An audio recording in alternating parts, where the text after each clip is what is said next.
যদি কেউ বলে যে বাংলাদেশের প্রধানমন্ত্রীকে মারধর করা হয়েছে, তা হলেও কি আপনারা সঙ্গে সঙ্গে এফআইআর করবেন? খতিয়ে দেখবেন না? কেউ যদি খুনের অভিযোগ করে তাহলে আপনারা ঘটনাস্থলে যাবেন না, এফআইআর করে দেবেন?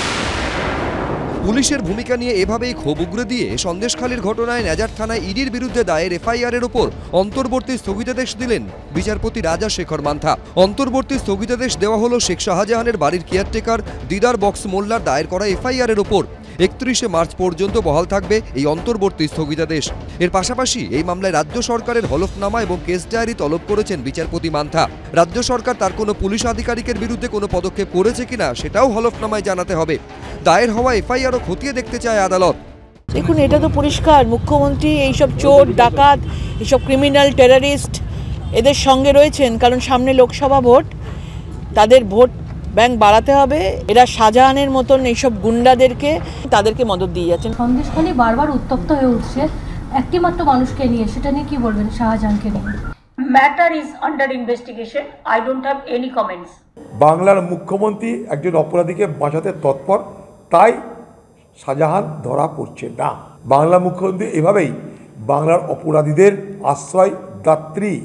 এদিন আদালতে ইডির আইনজীবী বলেন, যখন রেশন দুর্নীতি তদন্তে ইডির আধিকারিকরা সন্দেশখালীতে তল্লাশি চালাতে যায়, সেই সময় ইডির 3 আধিকারিককে ঘিরে ধরে ব্যাপক মারধর করা হয়, তাদের হাসপাতালে ভর্তি হতে হয়। এরপরেও ইডির আধিকারিকদের বিরুদ্ধে এফআইআর দায়ের করা হয়েছে। এরপরই ইডির আইনজীবীকে উদ্দেশ্য করে বিচারপতি রাজা শেখর মান্থা প্রশ্ন করেন, ইডির আধিকারিকরা কি ওই বাড়িতে ঢুকতে পেরেছিল? আধিকারিকরা কি দরজা ভেঙে বাড়িতে ঢুকতে পেরেছিলেন? তখন ইডির আইনজীবী বলেন, না, তারা ওই বাড়িতে ঢুকতে পারেননি। এরপর ইডির আইনজীবী আরও বলেন, আমরা এফআইআর এর কপি এখনো পাইনি। পুলিশ সিআরপিএফ এবং ইডিকে নোটিশ পাঠাচ্ছে, হেনস্থা করতে চাইছে। ইডির আইনজীবী আরও বলেন, পুলিশ ফৌজদারি কার্যবিধির 91 এবং 161 নম্বর ধারা অনুযায়ী আমাদের নোটিশ পাঠাচ্ছে। ইডির কোন কোন আধিকারিক সেখানে ছিল তাদের বিস্তারিত তথ্য চাইছে পুলিশ। তখন রাজ্য সরকারের আইনজীবী বলেন, পুলিশের কাছে যে অভিযোগ স্থানীয় মানুষেরা দায়ের করেছিলেন, সেখানে বলা ছিল যে ইডির আধিকারিকরা নগদ 1,35,000 টাকা এবং বেশ কিছু নথি ঘটনাস্থল থেকে সংগ্রহ করেছিলেন, কিন্তু কোনো সিজার লিস্ট দেয়নি। ওখানে থাকা স্থানীয় লোকেদের মারধর করে বলেও অভিযোগ। আইন অনুযায়ী আমাদের কাছে যদি ধর্তব্যযোগ্য অপরাধের কোনো অভিযোগ আসে, তাহলে আমরা এফআইআর দায়ের করতে বাধ্য। তখন রাজ্য সরকারের আইনজীবীকে উদ্দেশ্য করে বিচারপতি মান্থা প্রশ্ন করেন, আইন অনুযায়ী অভিযোগ পাওয়ার পর প্রাথমিক অনুসন্ধান করা উচিত ছিল, সেটা করা হবে না? তখন রাজ্য সরকারের আইনজীবী বলেন, ইডি আমাদের আগে থেকে কিছু জানায়নি। তখন বিচারপতির প্রশ্ন, তারা কি জানাতে বাধ্য? তল্লাশি চালাতে তো তাদের আইনত কোনো বাধা নেই। এরপর রাজ্য সরকারের আইনজীবী বলেন, আমাদের না জানালে তারা এলাকার ভৌগোলিক অবস্থান, মানুষের আচরণ, কী ধরনের মানুষ সেখানে থাকেন সেটা জানবেন কি করে? কারা ভালো কারা মন্দ সেটাই বা কি করে জানবেন? ইডি এবং সিআরপিএফ এর আধিকারিকদের উদ্ধার করেছে পুলিশ।